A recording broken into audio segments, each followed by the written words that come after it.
Вы красите мед пищевой краской, чтобы он был похож на мой.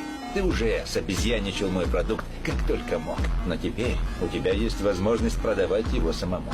Так, слушай сюда. Мы не соскочим с нашей темы, чтобы стать твоими бегунками. На кой? Чтоб подогнать торчкам дурь получше? Дурь получше означает, что клиент платит больше. А это 130 миллионов долларов прибыли.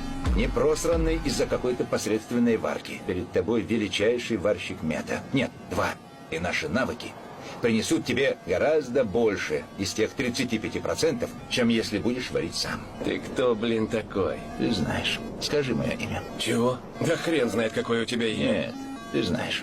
Я варщик. Я тот, кто убил Гуса Фринга. Гонишь. Его картель слил. Уверен? Ну, скажи мое имя. Хайзенберг. Ты, сука.